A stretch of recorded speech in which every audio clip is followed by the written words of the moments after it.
빨리 전하는 것 같습니다. 한 달 전 이야기입니다.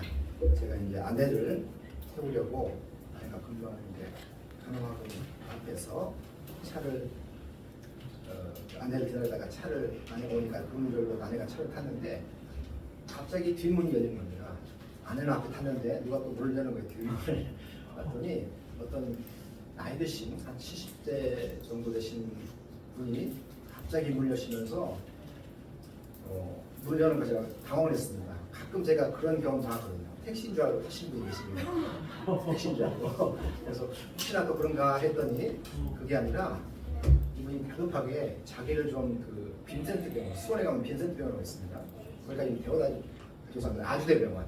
아주대병원까지 데려다 수 있냐고 그래가지고 이야기를 급하게 하시는 거예요. 자기 아버지가 돌아가셨는데 지금 수원역 앞에서 택시를 기다리는데 택시가 오지 않는다. 너무 마음이 급하다. 자기가 지금 광주에서 올라오는데 기차를 지금 방금 타고 내려가가지고 수원역에 도착해서 택시를 어디서 탄지도 몰라가지고 한참 기다렸는데 택시가 오지 않는다. 그러면서 자기를 터달라는 거예요. 제가 어떻게 얘기했습니까? 여기는 택시가 아니므로 이렇게 할 수는 없잖아요. 그래서 타시라고 그래가지고 가게 가서 병원 장례식장까지 모시다 드린 경험이 있습니다. 제가 그분을 보면서 이런 생각이 들었어요. 야, 정말 간절하면 이루어지는구나 그런 생각이 들었습니다. 이분은 이제 아버지가 돌아가시니까 정신이 없는 거죠. 보니까 8남매셨더라고요. 그 차에서 잠깐 제가 질문하고 물어봤는데 고생했던 이야기들을 하시면서 그런 걸 제가 그런 이야기 들었는데 간절하니까 너무 급하니까 아무 차나 막 여신 거죠. 그래서 좀 자기 좀 태워달라고. 굉장히 그분의 간절함이 느껴졌습니다. 오늘 온 세대 통합 예배 오신 여러분들은 이 예배 오시면서 간절한 마음이 드셨습니다. 주님을 좀 만나고 은혜의 말씀을 가지고 가겠다는 그 마음이 있으셨는지 한번 돌아보면 좋겠습니다. 간절함은 주님을 만나게 합니다. 우리 주위에 보면 종종 무기력한 사람들을 만날 때가 있습니다. 무기력한 사람. 제가 어느 글을 보니까 이분이 자기 페이스북에다 이렇게 쓰셨습니다. 삶의 무기력 탈출하기라는 그 제목을 붙이셔가지고 글을 쓰셨는데요. 이때가 2022년 글입니다만 이렇게 했어요. 불과 2-3년 전의 일이다. 당시 2-3년 전의 일입니다. 당시 아버지는 투병주셨고 저의 시선은 자연스럽게 일에서 삶으로 이동하게 되었습니다. 그런데 이 과정에서 혼란이 찾아왔습니다. 삶이란 무엇인가? 왜 사는가에 대한 질문이 던져졌고 이에 대한 나만의 해답을 찾지 못했습니다. 그런 채로 투병 중인 아버지는 이 세상을 떠나게 됩니다. 예고 없이 닥친 사별과 갑작스러운 변화에 몸과 마음이 움츠러들었습니다. 아무것도 하고 싶은 생각이 들지 않았고 누구와도 만나고 싶지 않았고 어떤 꿈도 꾸고 싶지 않은 기분 그런 걸 무기력이라고 한다면 저는 완벽하게 무기력해져 있었습니다. 이렇게 본인의 삶을 이야기하는 걸 제가 읽은 적이 있습니다. 무기력이 뭘까요? 무기력이 뭘까요? 무기력이라는 말을 사전에 찾아보니까 어떤 일을 감당할 수 있는 기운과 힘이 없음, 이걸 무기력이라고 하더라고요. 기력이 없다는 뜻 아닙니까? 어떤 일을 감당할 수 있는 기운과 힘이 없음.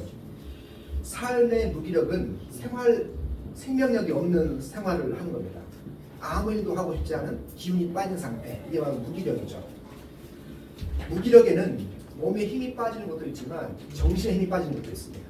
완전히 정신이 기력이 다 휘어버리는 거죠. 그런데 이 몸의 무기력 또는 정신의 무기력 말고 또 하나의 무기력이 있습니다. 이게 바로 영혼의 무기력, 영적인 무기력입니다. 일상생활의 무기력 못지않게 영적인 영혼의 무기력은 우리한테 찾아올 때가 있죠. 건강한 사람도 감기에 걸리듯이 신앙이 괜찮아 보이는 사람들도 영적 무기력이 찾아옵니다. 그렇다면 어떻게 하면 영적 무기력을 극복할 수 있을까?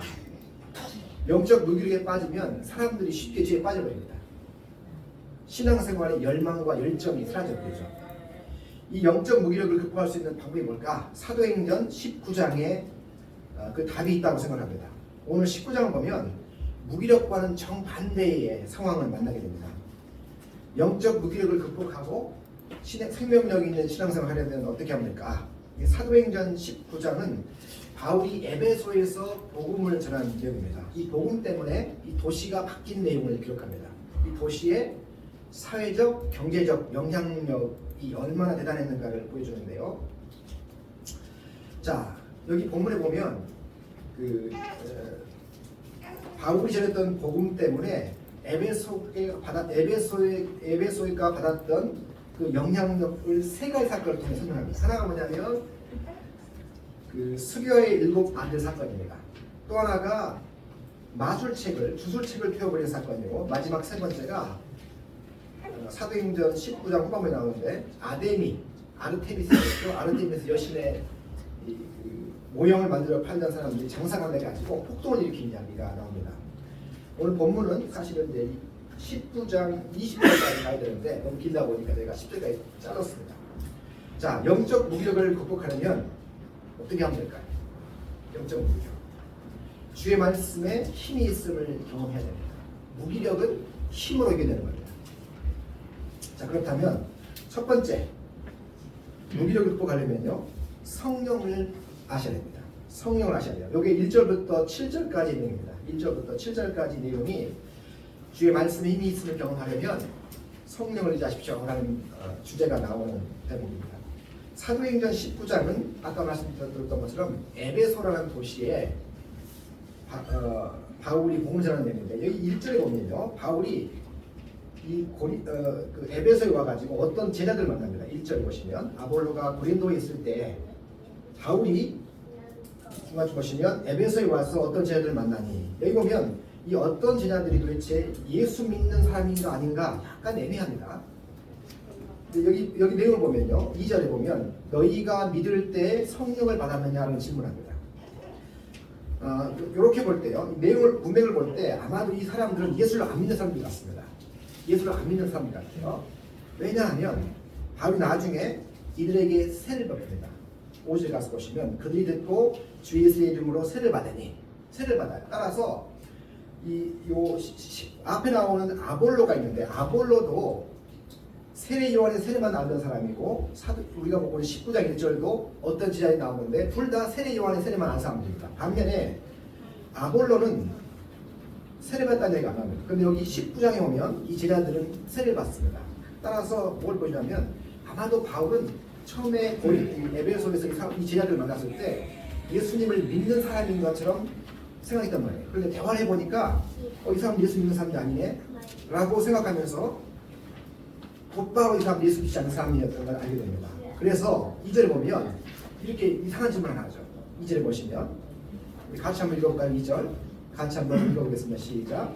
이르되 너희가 믿을 때 성령을 받았느냐? 이르되 아니라 우리는 성령의 신비도 듣지 못하였노라. 좀 이상한 질문이죠. 이상한 질문이에요. 너희가 믿을 때 성령을 받았느냐? 왜냐하면 바울은 이들한테 여러분들 예수 믿습니까? 이렇게 물어봐야 되는 게 당연한 거 아니에요. 그런데 예수 믿느냐는 말을 물어보는 대신에 너희가 믿을 때 성령을 받았느냐라고 질문합니다. 우리 같으면 예수 믿으십니까? 라고 물어보는 자연스러운 거 아니에요? 누가 믿을 때 성령 받으셨습니까? 라고 여러분에게 와서 물어보면 뭐라고 생각하시겠습니까? 이 사람은 20개 성도구나 이렇게 생각하실 겁니다. 이 사람은 성령을 강조하는 교단 출신이구나 이렇게 생각하실 거라고요. 그런데 바울이 정확하게 이렇게 질문합니다. 너희가 믿을 때 성령을 받았느냐? 이 질문은 우리에게 많은 것을 가르칩니다. 성령 받았느냐는 질문은 내가 예수 믿느냐는 질문과 같은 질문입니다. 예수 믿는 것은 성령 받는 겁니다. 예수 믿는다고 하면서 성령님과 관계없이 살아갈 수 없다는 뜻이죠. 예수를 믿는 것은 성령을 받는 겁니다. 성령을 받으면 그 결과가 눈에 보이기 시작하는 거죠. 성령을 전혀 모르고 살아간다면 예수 믿는 사람이 아닙니다. 복음은 십자가에 대한 말씀이고 이 십자가는 성령과 관련이 있습니다. 십자가에서 이루어진 이 구원을 주신 예수님께서 하늘로 선천하시고 나서 성령을 우리에게 보내주십니다. 자, 이 성령이 오시면 믿는 사람들에게 변화가 일어나죠. 6절 한번 보시겠습니까? 6절에 바울이 그들에게 안수하매 세례를 주고 안수하죠. 성령이 그들에게 임하심으로 방언도 하고 예언도 하니. 성령이 오시니까 사람들이 방언하고 예언합니다. 성령님은 우리에게 찾아오셔서 우리 눈에 보이는 변화를 만들어내십니다. 성령 받은 사람이 예수 믿기 전에와 똑같이 살아갈 수 없습니다. 성령님이 나를 만지시고 내 인생에 들어오셔서 나를 뒤집어 놓으신 거죠. 예수 믿는데 성령 알지 못한다. 믿었는데 눈에 보이는 가시적 변화가 없다. 그러면 안 믿는 것입니다. 예수의 사람은 성령의 사람이기 때문에 그렇습니다. 예수 믿는데 성령과 관계없이 살아갈 수가 없는 거죠. 성령은 단지 순복음교회의 교리가 아닙니다. 성령은 성령이 가르치는 내용이죠. 자, 그럼 질문입니다. 나는 지금 성령의 지배를 받고 살고 있습니다. 성령의 지배를 받고 있느냐라고 하는 질문은요, 이렇게 바꿔볼 수도 있을 것 같습니다. 나는 성령님과 친하십니까? 여러분 성령님과 친하세요? 무슨 그런 소리를 성령님 어떻게 친합니까? 여러분 정말 사이가 좋은 사람은요, 내 곁에 하루 종일 있어도 불편하지 않습니다. 그죠? 사이가 좋은 사람은요, 하루 종일 같이 있어도 뒹굴고 같이 잠자고 뭘 하든 불편하지 않습니다. 그런데 친하지 않으면 잠깐 있는 것도 불편합니다. 그냥 빨리 헤어졌으면 좋겠다는 생각을 하죠. 질문입니다. 나는 성령님과 친하십니까? 성령님이 항상 내 곁에 앉아 계시고 옆에 서 계시고 남에게 함께 하고 있다는 이 친근한 마음이 우리에게 있습니까? 그렇지 않다면요, 영적 무기력이 시작합니다. 영적 무기력은 성령을 잊고 살 때 찾아오는 거죠. 자, 성령님의 지배를 받는다라는 말이 무슨 말인가 알고 싶다면 정반대의 상황을 한번 생각해 보겠습니다. 오늘 본문에 보면 이 19장에 보면 세 번에 걸쳐서 악귀에 대한 이야기를 합니다. 악귀. 자, 13절 보시겠어요? 13절. 이에 돌아다니며 마술하는 어떤 유대인들이 시험 삼아 악귀 들린 자에게 주 예수 이름을 불러 말하되, 악귀가 등장하죠. 그 다음에 15절 12절부터 12절로 끝에 보면 그 병이 떠나며 악귀도 나가더라. 그 다음에 15절 보시죠. 악귀가 대답하여 주되, 이 악귀가 등장합니다. 악귀라는 말이 조금 번역이 좀 애매하게 되어 있어요. 악귀, 악한 귀신이라는 뜻처럼 보이지만 뜻은 그런 뜻이지만 원래 이게 어떤 뜻이냐면요, 악한 영 이런 뜻입니다. 악한 영, evil spirit 이런 말이요. 이 성령은 거룩한 영이죠. 거룩한 영과 대조되는 게 악한 영입니다. 그래서 희한하게 여기 지금 12장 9절에 성령과 대조되는 게 이 악한 영이죠. 악한 영. 근데 이 악한 영의 지배를 받으면 어떻게 되느냐? 16절에 보면요, 우리 같이 한번 읽어볼까요? 16절 시작. 악귀 들린 사람이 그에게 뛰어들어 눌러 이기니 그들이 상하여 벗은 몸으로 그 집에서 도망하는지라. 스교의 7 아들이 악귀 들린 사람한테 제압당하는 모습을 보입니다. 악귀 들린 사람이 7 사람 아들 위에 올라가가지고 그를 제압하는 장면이 나옵니다. 다른 말하면 여기 보면 그 16절에 그들이 상하여란 말이에요. 그들에게 뛰어올라 눌러 이기니 그들이 상하여. 자, 악귀는요, 사람을 파괴합니다. 무너뜨리고 유재석을 가져옵니다. 반면에 거룩한 영이신 성령은 그 이름대로 거룩한 영이시기 때문에 사람을 거룩하게 만듭니다. 성령은 사람을 살리고 변화시키고 성장하게 하는 일을 하는 거죠. 기독교 신앙은 개념이나 지식이나 정보가 아닙니다. 기독교 신앙은요, 십자가와 성에 관한 것이죠. 기독교 신앙은 성에 관한 것이고 그 성령이 내 삶을 지배하도록 허용하는 게 기독교 신앙입니다. 너희가 믿을 때 성령을 받아야 됩니다. 우리가 신앙생활을 하면서도 무기력해지는 이유는 우리가 성령을 잃고 살게 되는 겁니다. 하나님은 예수님의 부활과 승천 이후에 우리 곁에 성령을 보내셨죠. 그리고 우리를 성령을 통해서 인도하시고 변화시켜 주십니다. 성령님은 내게 오셔가지고 친밀하게 나와 동행을 하신 거죠. 바울은 갈라디아서에 보면 5장 25절에 이런 말합니다. 만일 우리가 성령으로 살면 또한 성령으로 행할지니, 성령을 통해 하나님의 자녀가 됐으면 성령이 인도하시는 그 발에 맞춰서 살아가는 뜻입니다. 여기 성령으로 행하라는 말이 우리말로 조금 어렵게 번역됐는데요. 스텝 바이 스텝, 성령께 인도하시는 대로 그 발자취를 따라가라 라는 뜻입니다. 성령의 발자취에 순종할 때 우리 영적인 무기력들이 사라집니다. 자, 두 번째, 첫 번째는 성령선, 키워드가 성령입니다. 성령. 두 번째 키워드는요, 8절부터 10절까지입니다. 8절부터 10절. 주의 말씀에 힘이 있음을 경험하려면, 주의 말씀에 힘이 있음을 경험하려면요, 말씀에 집중해야 됩니다. 이게 8절, 9절, 10절에 주는 이야기입니다. 8절, 9절, 10절을 좀 깁니다만 같이 한번 읽어보겠습니다. 시작. 바울이 회당에 들어가 석 달 동안 담대히 하나님의 나라에 명하여 강론하며 권면하되 어떤 사람들은 마음이 굳어 순종하지 않고 우리 앞에서 이 돌을 비방하거늘 바울이 그들을 떠나 제자들을 따로 세우고 두런노 손에서 날마다 강론하니라.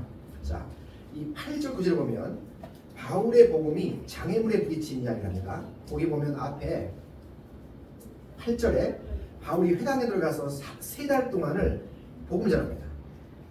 그 복음 전하다는 이야기를 8절 끝에 가보면 강론하며 고면한다고 그러죠. 바울이 그리고 어떻게 하냐면요. 바로 8절에 보시면 8절에 회당에 들어가 석 달 동안 담대하게, 소심하기가 아니라 담대하게 용기 있게 하나님 나라 복음을 가르칩니다. 뭐 이 정도면요. 바울이 지냈으니까 예수 믿고 회심이 일어나고 복음의 능력이 나타나야 되겠죠. 이 정도인데 저도 아니고 바울인데. 근데 구절 보면 반응이 이상합니다. 어떤 사람들은 마음이 굳어 순종하지 않고 우리 앞에서 이 돌을 비방하거늘, 어떤 사람들은 마음이 완고해집니다. 그러면서 공개적으로 기독교 복음에 대해서 모독을 합니다. 우리 앞에서 이 돌을 비방하는 거죠. 우리가 복음을 담대히 전한다고 사람들이 복음에 적극적으로 긍정적으로 반응하고 믿음 갖게 되는 것이 아니죠. 이 복음을 별로 능력 없는 제가 전하는 게 아니라 바울이 전하고 있습니다. 제가 아니고 바울이 전했으면 뭔가 열매가 있어야 될 거 아니에요. 그런데 우리가 전하느냐 바울이 전하느냐가 중요한 게 아니라 복음은 항상 반대에 부딪힙니다. 거부와 혐오감을 불러일으키죠. 제 아들이 지금 총신대 신대역 1학년 다니고 있는데 이번 주에 그 1학년들이 그 용인 동네에 전도를 나갔더라고요. 1학년들만 한 300명 되는 저 학생들이.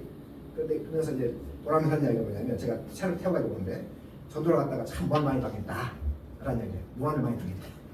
도대체 사람들이 쳐다보지 않더라. 우리 공통적으로 듣는 이야기죠. 예수 이름이 선포되는 곳마다 예수님 이름에 대한 저항과 거부감, 모독이 있습니다. 이걸 잊어버리면 복음 전하다가 낙담하게 되죠. 낙심하고 의기소침해집니다. 그러자 이런 일이 벌어지니까 바울이 한 일이 있습니다. 그게 뭐냐면 바울은 포기하지 않습니다. 이것이 바로 우리와 바울의 차이죠. 우리는 저항 만나면요 포기해버립니다. 그냥 놔버려요. 근데 바울은 어떻게 하느냐? 포기하지 않고 뭔가를 합니다. 포기하지 않고 계속하느냐? 아니면 지쳐버리고 놔버리냐? 이게 바로 우리와 바울의 차이인데, 자, 바울은요 포기하지 않습니다. 그리고 대신에 방향을 바꿉니다. 9절 볼까요? 9절 보면 9절 중간쯤에 이 돌을 비방하거늘 바울이 그들을 떠나 제자들을 따로 세우고 두란노 성원에서 날마다 강론하니라. 바울이 방향을 바꾸죠. 장소를 바꿉니다. 회당에서 복음 전하던 일을 정리하고 그들을 떠납니다. 9절 보시면 그들을 떠나 그러죠. 그리고 비방하는 사람들과 함께 있는 것이 시간이 흘러도 해결될 상황이 아니라는 것을 안 바울은 방향을 바꿔버립니다. 회당에서 두란노 성원의 장소를 바꿉니다. 변화를 주는 거죠. 상황이 나아지지 않으면 장소 환경을 바꾸는 것이 필요하죠. 회당을 떠난 바울이 했던 게 뭐냐면 두란노 성원에서, 구절 보시면 두란노 성원에서 제자들을 데리고 날마다 말씀을 강론합니다. 이 두란노 성원이라는 거, 두란노 성원 많이 들어보셨죠? 저기 가면 다 있어요. 서울에 가면 있는데 이 두란노 성원이라는 게 원래 거기서 출발한 게 아니라 사도행 19장에 나오는데 이 성원이라는 게 뭐냐면 넓은 방, 그러니까 넓은 강의실이거나 혹은 학교 건물을 가르칠 수 있습니다. 여기 성이라는 단어가 스콜레라는 단어가 넓은 강의실 혹은 학교 건물을 가르칠 수 있습니다. 가르칠 수 있어요. 그래서 만약에 넓은 방이었을 경우는요, 이 두란노라는 사람이 건물주입니다. 건물주 이름은 딴 넓은 방이란 말이고, 만약에 이게 학교라 그러면 두란노라는 선생님에게 속해 있는 학교라는 뜻입니다. 바울이 여기서 아침부터 오후까지 복음을 전합니다. 특별히 여기는 등장하지 않지만 아마도 오전 11시부터 오후 4시까지 이 두란노라는 이 건물에서 바울이 복음을 전한 것 같습니다. 오전 11시부터 오후 4시라는 것은 지중해 있는 사람들이 낮잠 자는 시간입니다. 시에스타랍니다. 시에스타. 낮잠 자는 시간인데요. 바울이 바꾼 게 있습니다. 장소입니다. 근데 안 바꾼 게 있어요. 9절부터 10절 보면요. 9절 끝에 따로 세우고 두란노 성에서 날마다 강론하니 아까 8절에 보시면 회당에서 하나님 나라에 관하여서 강론했는데 이제 두란노 성에서 9절에 보시면 날마다 강론합니다. 바울이 바꾼 것은 장소였을 뿐이지 바울이 하는 일은요 말씀을 가르치는 겁니다. 근데 아까 회당에서는요 일주일에 한 번이에요. 일주일에 한 번. 그런데 지금 두란노 성에서는 날마다 강론합니다. 바울은 복음을 증거하다가 낙심될 때가 있었겠죠. 3달을 부지런히 가르쳤는데 열심히 품고 복음을 전했는데 돌아오는 것은 사람들이 바울에 대한 완고함과 또 여러 사람들이 복음을 모독한 일이었습니다. 낙심할 만도 한데 지칠 만도 한데 포기할 만도 한데 바울도 사람이기 때문에 멈추고 싶은 마음이 들었겠죠. 그런데 바울은 멈추지 않습니다. 바울은 말씀을 소명을 품고 사명자로 매일 말씀을 꾸준히 가르칩니다. 바울이 포기하지 않고 말씀을 가르칠 때 벌어진 일이 뭐냐면 10절부터 20절 나옵니다. 10절부터 20절에 여기 보면 자 10절과 20절에요 정확하게 수미쌍관법이 사용됩니다. 조금 머리 많이 표현이 어렵습니다만 수미쌍관법. 자 10절에 보시면 10절의 끝에 주의 말씀을 듣다라고 하죠. 그 다음 20절 가서 보시면 주의 말씀에 힘이 있어. 주의 말씀을 시작해서 말씀으로 끝나는 이야기입니다. 다시 말하면 두란노 성에서 날마다 말씀을 가르쳤을 때 무슨 효과가 있었는가를 보여주는 이야기가 19절부터 20절까지 나온다. 자, 볼까요? 첫 번째 10절 한번 같이 보겠습니다. 첫 번째 결과입니다. 10절 같이 한번 읽어보겠습니다. 시작. 되 동안 이같이 하니 아시아에 사는 자는 유대인이나 헬라인이나 다 주의 말씀을 듣더라. 예, 10절에 유대인이나 헬라인이나 다 주의 말씀을 듣게 됩니다. 말씀에 집중하니까 그 지역에 있는 사람들이 다 예수를 믿게 되는 거죠. 두 번째가 11절 12절입니다. 11절 12절 같이 한번 읽어보는 게 어떨까요? 선생님 갖고 계시죠? 자, 11절 12절 같이 읽습니다. 시작. 하나님이 바울의 손으로 놀라운 능력을 행하게 하시니 심지어 사람들이 바울을 보면서 손수건이나 앞치마를 가져다가 병든 사람에게 얹으면 그 병이 떠나고 악기도 나가더라. 자, 복음은 능력을 가져옵니다. 놀라운 능력이 나타나죠. 두 번째 반응이. 말씀에 힘이 있죠. 바울이 2년 동안 매일 꾸준히 말씀을 가르치고 시간을 쪼개면서 낮잠 자는 시에스타 시간을 쪼개가지고 말씀을 가르칠 때 능력이 나타납니다. 그리고 12절에 보시면 병이 떠나고 악기가 떠납니다. 12절에 보시면 그 병이 떠나고 자, 심지어 사람들이 바울의 몸에서 손수건이나 앞치마를 가져다가 병든 사람에게 얹으면 그 병이 떠나고 악한 영도 떠나갑니다. 그리고 자 여기 보면 이 놀라운 사실은요. 여기 보면 놀라운 사실은 뭐냐면 바울은 말씀에 집중하는데 기적이 일어납니다. 기적을 사모하거나 두란노 성원에서 뭔가 무슨 금요 집회해가지고 성인 집회해가지고 뭔가를 뒤덮은 게 아니에요. 바울이 하는 게 뭐냐면 두란노 건물에서 거기서 말씀을 매일 가르칩니다. 그런데 고아이 말하는데 능력이 나타납니다. 여기 보면 11절에 한번 여러분 잠깐 보시겠습니까? 이 능력이 얼마나 대단한 능력이었는가를 11절에 이렇게 표현하죠. 놀라운 능력을 행하게 하십니다. 이게 그냥 능력이 아니고 놀라운 능력. 이 단어가 놀라운 단어입니다. 왜냐하면 이 단어가 원래요. 일어나지 않는 뜻입니다. 일어나지 않는 능력. 다른 말로 평범하지 않은 능력 혹은 비범한 능력이라는 뜻이죠. 이 능력을 일으키는 사람이 바울이라고 생각하면 잘못 생각하신 겁니다. 왜냐하면 11절 한번 다시 보시겠어요? 여기 보면 하나님이 바울의 손으로 놀라운 능력을 행하게 하십니다. 누가 주인공이냐면 하나님입니다. 하나님이 바울의 손으로 놀라운 능력을 행하게 하시죠. 바울이 전한 복음이 얼마나 능력을 나타냈는지 그 다음에 나오는 서계와 일곱 아들 사건이 이 복음의 능력을 이 얼마나 대단한지를 보여줍니다. 여기 보면 당시 주술사들이 주 예수 이름을 의지해가지고 주술을 행합니다. 13절을 보시면 이렇게 되겠죠. 이에 돌아다니며 마술하는 주술하는 어떤 사람들이 시험 삼아 악귀 들린 자에게 자들에게 예수 이름을 불러 말하되 내가 바울이 전하는 예수를 의지하여 너희에게 명하노라. 예수 이름을 빙자해가지고 주술을 행하려고 합니다. 당시에 주술사들, 다른 말로 굿하는 사람들이죠. 뭔가 이렇게 신비한 능력을 행사하는 사람들이 교회 밖에 있었는데 힘이 굉장히 당시에는요 주술사들이 힘이 굉장한 신의 이름을 부르면서 주술을 행해야 주술이 된다고 믿었습니다. 그러니까 지금 주술 행하는 사람들이 누구의 이름을 부르냐면 예수 이름을 부릅니다. 그 말은 뭐냐면 당시 에베소에서 주의 이름이 예수 이름이 얼마나 막강한 힘으로 인식됐는지를 보여주고 있습니다. 수기와의 아들 일곱도 마찬가지로 비슷하게 악한 영을 쫓아내려고 예수님의 이름을 빙자하죠. 거기 보면 14절에 우리 같이 한번 읽어볼까요? 14절 시작.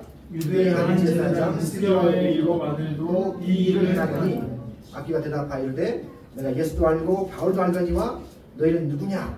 악기 들린 사람이 그들에게 뛰어올라 눌러이기니 그들이 상하여 벗은 몸으로 그 집에서 도망하니라. 자, 이렇게 엄청난 일들이 벌어집니다.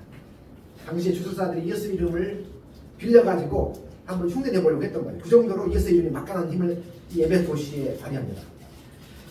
왜 다른 곳이 아닌 에베소에 이렇게 복음의 능력이 강하게 나타났을까? 그 이유는요, 이 에베소 도시가 영적 악한 영이 강하게 역사하던 것입니다. 악한 영. 왜냐하면 두 가지 근거가 있는데, 하나 뭐냐면 에베소에 보면 바울의 편지죠. 에베소서 6장에 보면 바울이 영적 전쟁을 이야기하죠. 하나님의 전신갑주를 입으라. 우리의 싸움은 혈과 육에 관한 것이 아니요 하늘의 약한 영들을 상대하리라 하면서 영적 전쟁을 가르칩니다. 그러니까 에베소 도시가 영적 전쟁이 강하다는 말을 했어요. 또 하나 뭐냐면 바로 우리가 보던 19장의 본문에 보면 주술책을 펴니다.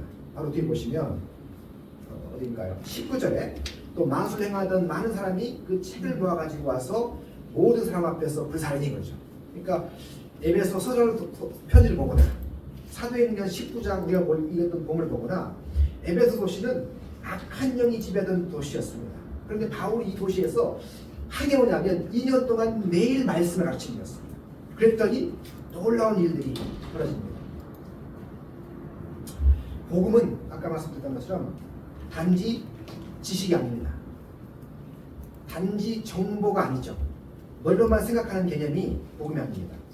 말씀은 살아있어서 이 말씀이 전해지는 것마다 이 복음이 공허한 말장난이거나 지적 호기심을 채워주는 이론이 아님을 보여주기 위해서 놀라운 능력이 함께 동반됩니다.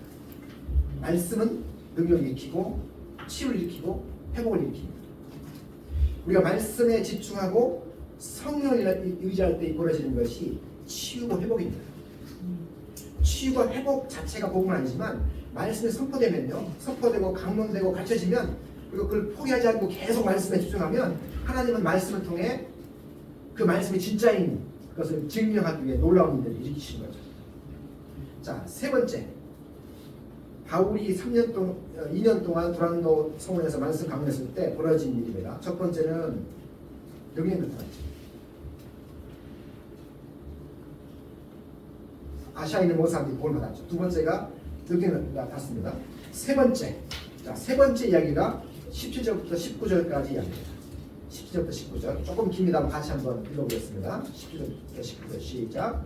에베소에 사는 유대인과 헬라인들이 다 이 일을 알고 두려워하며 주 예수의 이름을 높이고 믿는 사람들이 와서 참혹하여 행한 일을 알리며 또 마술을 행하던 많은 사람이 그 책을 모아가지고 와서 모든 사람 앞에서 불사르니 그 책값을 계산한즉 은 5만이나 되더라.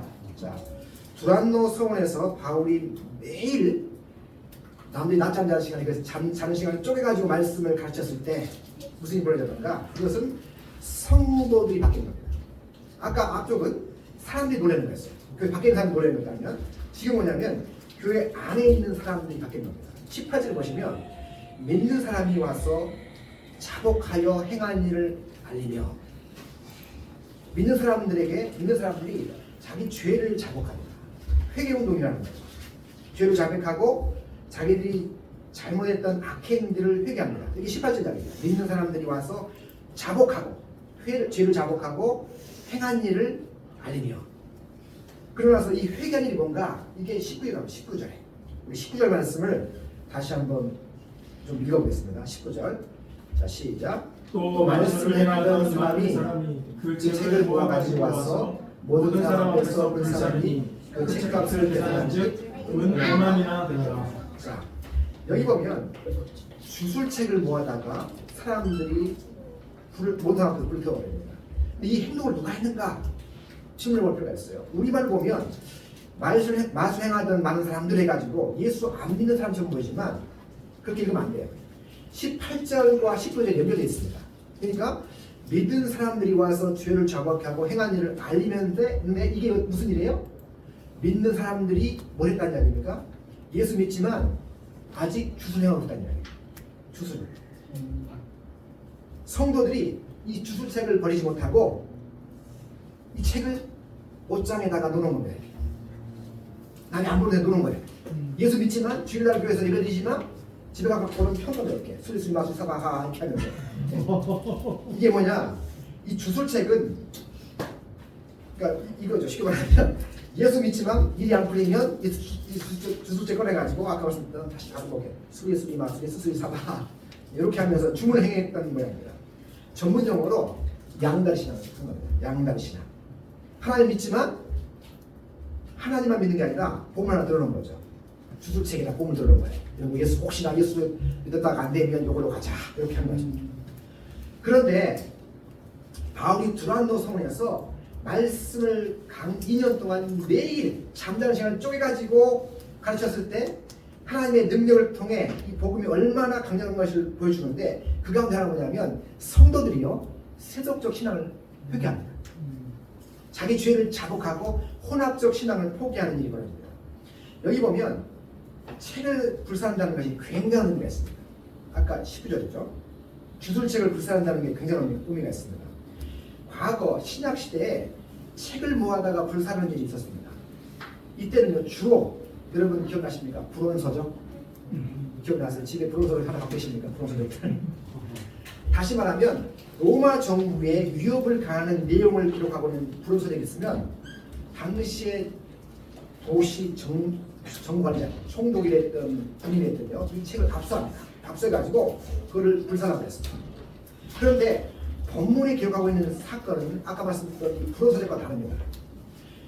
이 본문 아까 말씀드렸던 불온서적은요 당시에 정부 관리자, 총독이 됐던 또는 백부장, 총리가 됐던 간에 강제로 압수해가지고 그걸 불사라고 합니다. 그런데 오늘 본문에 보는 이야기는 뭐냐면 성도들이 자발적으로 가져다가 불을 태웁니다. 책을 불로 태웠다는 이야기, 이 말은요 무슨 뜻일까요? 잘 생각해보세요. 책을 태워버렸다는 이야기는요 자기들이 그 주술책을 안 보겠다는 이야기지만 동시에 이거 비싸니까 팔 수도 있겠죠. 한 10만 원 주고 팔까? 당연히는 사갈까? 하면서 키보드 걸어가지고 팔 수 있단 말이죠. 그런데 어떻게 해요? 자기도 안 볼 뿐만 아니라 이거 팔면 다른 사람 보는 겁니다. 다른 사람이 보니까 어떻게 하면 다른 사람도 그 책의 내용을 보지 못하도록 불을 켜버리는 겁니다. 바울이 두란노 성에서 매일 말씀을 강론하니 벌어지는 이 일이 결코 사소한 열매가 아니었습니다. 사람들이 비싼 책을, 이 비싼 주술책을 다 태워버립니다. 당시의 주술은요 어떻게 생각했냐면 정확한 주문을 외워야만 주술이 효과가 있다고 생각했습니다. 그러니까 그 주술을 잘 기억하는 게 정말 중요했거든요. 그러다 보니까 그 책이 비쌉니다. 여기 보면 책값이 얼마냐? 은 5만 하면 와닿지 않습니다. 5만 원인가? 5만 원이면 태워버리죠. 근데 여기 보면 이 5만이라는 이야기는 노동자 한 사람이 하루도 빼지 않고 137년을 일해야 모을 수 있는 겁니다. 얼마인지 계산 안 되지만 아무튼 감으시죠. 혹은 137명의 노동자가 하루도 쉬지 않고 빨간 날, 노란 날 쉬지 않고 계속 일하면서 1년을 모아야 모을 수 있는 겁니다. 자, 우리가 여기서 배우는 경험이 있습니다. 주의 말씀이 힘이 있음을 경험하면 영적 무력을 극복하려면요 뭘 하셔야 되겠습니까? 우리의 주술책을 펴야 됩니다. 우리가 영적인 생명력을 경험했다면, 말씀을 제대로 들었다면, 우리는 어딘가 숨겨놓은 그 주술책을 우리 손으로 갖다가 펴버려야 합니다. 우리가 왜 영적 무기력에 빠져 있을까요? 우리에게 숨겨놓은 주술책이 있기 때문입니다. 말씀은 힘이 있습니다.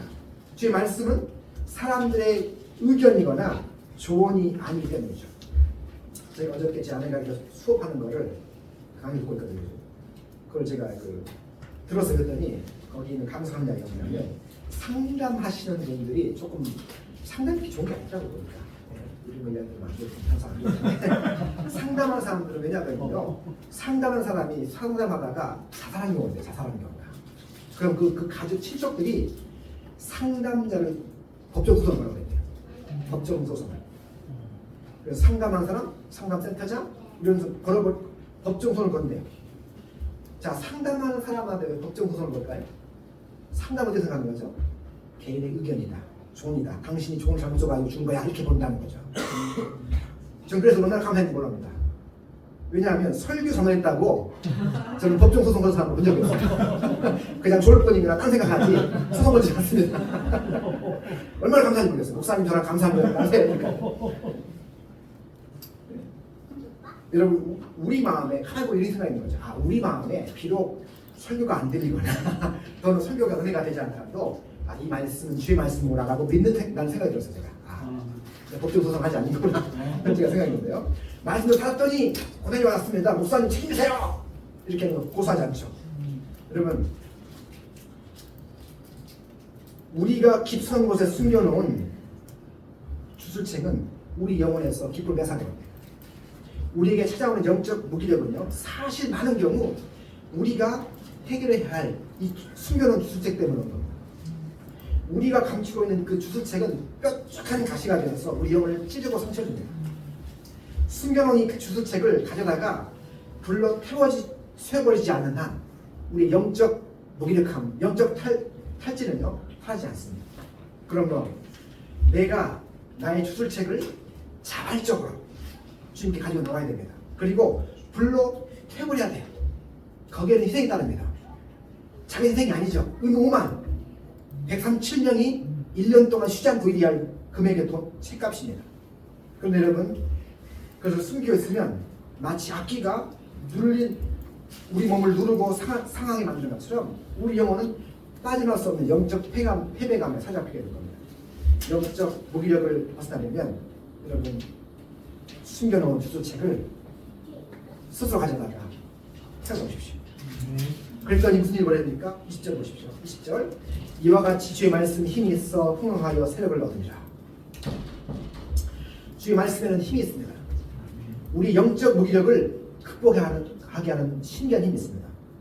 작년 10월 달에 제 학생부터 제가 카톡 하나 받았어요. 이분이 의왕에 있는 교회 담임 목사님 사모님이에요. 저희 학교 들어오셔가지고 수업을 듣는 학생인데 저한테 장문의 카톡을 보냈습니다. 그 내용이 뭐냐면, 자기가 너무너무 힘들었는데 로마서를 들으면서 자기가 회복됐다는 이야기를 하는 거예요.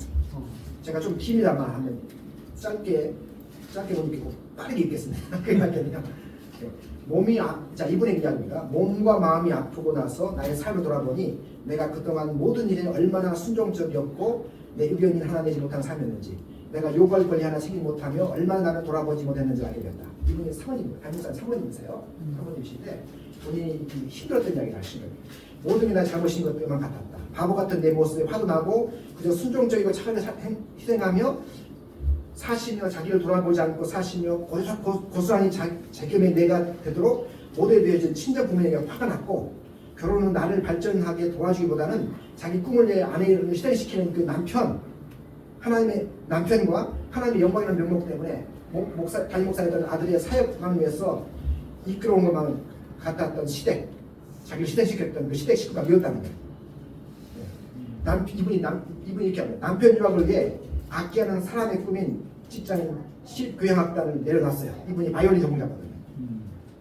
연년생 아이를 어려운 형편 속에 혼자 키울 때도 외로운 타국에서 외로이 싸우며 편하지 않고 의연히 하나님 아이들과 사역을 도우며 버틴 것도 모든 것을 하나님을 사랑하는 마음과 그 복음을 전할 수 있다는 기대감과 소망으로 참 견뎠는데 나는 날 돌아보지 못해 파지는 것이었다. 이분 이렇게 갑니다. 본인이 힘든 상태를 숨이 쉬어지지 않고 성도들의 잔인한 말과 억지와 요구는 발견내 성격까지 내성적이고 조심스럽게 바뀌었다. 바꾼 담임 목사 남편, 일중심 남편은 의도하지 않았겠지만 내 방패막이가 되지 못했고 그에 대한 분노는 이제 내가 감내했던 고통만큼이나 커졌다. 너무 우울했고 치솟는 분노와 눈물은 스스로 나를 찾아와 힘들겠다. 그래 내가 살아야 되겠다. 살기 위해 난 돌봐야 되겠다는 생각으로 나는 모든 걸 내놓기 시작했다. 하나님을 의식했지만 내 먼저 살았다. 아프다는 이유로 사모도 그만두겠다고 선언하고 아이들에게도 쓸 에너지가 없어 대면대면했다. 남편을 사랑하고 사랑하지만 볼 때마다 원망이 함께 올라왔다. 주변 사람들도 챙길 여력도 없었고 그들의 위로의 문자나 연락에 답도 하지 않았다. 말씀마다 모르셨다. 이게 지금 이분이 겪었던 영적 무기력입니다. 그러다가 이분이 말씀 로마서 공부합니다. 그러면서요. 그런데 지금 로마서 수업 중에 우리는 완전할 수 없지만 늘 하나님을 향한 마음 방향감을 가지는 온전함을 나아갈 수 있다고 하신 말씀이 내 마음을 위로가 되었다. 나침반이 흔들려도 제자리를 찾는 것처럼 흔들리더라도 나의 삶의 방향이 하나님과 믿음을 향해 있는 인생의 방향성이 중요하다는 것이었다. 나는 지금 완전히 못하고 그 어느 때보다도 흔들리고 엉망이지만 나의 마음은 하나님을 향해 있음을 나는 알고 있었다. 그것이 지금 생각해보니 은혜다. 그런데 오늘 로마서 8장을 들으면서 하나님의 은혜와 사랑과 주님의 날 향하신 선하고 아름다운 뜻이 빗물처럼 내 가슴에 밀려왔다. 어떻게 이야기했습니다. 이런 내용입니다. 하나님 사춘기 자녀같이 방황하고 떠돌던 나를 다시 말씀으로 이끌어주시니 감사합니다. 사랑합니다. 나의 하나님. 이렇게 글을 마친 내용입니다. 말씀이 사람을 살립니다. 여러분 영적 무기력에 빠져있다면 오늘 본문에 세 가지 키워드 주셨죠. 성령, 말씀, 회개. 영적 무기력을 서려면 주의 말씀 힘이 있음을 경험해야 됩니다. 성령, 말씀, 회개입니다. 성령을 유지하십시오. 말씀에 집중하십시오. 여러분의 숨겨놓은 주소책을 펴보십시오. 그러면 주의 말씀 힘이 있어 영적 무기력에 빠진 우리를 살리고 탈진한 우리를 회복시키시고 눈의 우리를 자유케 하시겠습니다. 기도하겠습니다. 하나님, 사도행전 19장 바울의 에베소에서의 불안한 사역을 통해서 우리에게 가르치시니 감사합니다. 주님, 우리가 사도행전 19장에 나오는 주의 말씀의 힘이 있음을 경험하는 삶 살 수 있도록 도와주옵소서. 우리는 자주 영적 무기력, 영적 탈진에 빠져듭니다. 그렇지만 사도행전 19장 말씀처럼 바울은 비방과 모독에도 불구하고 포기하지 않고 지칠지도 않고 말씀 사역에 말씀에 집중했습니다. 주님, 우리가 다시 한번 말씀을 돌아가게 하시고 우리가 숨겨놓은 우리의 죄악들, 우리의 주술책들을 태워버리며 다시 한번 영적 생명력을 회복할 수 있도록 우리를 도와주옵소서. 예수님 이름으로 기도드립니다.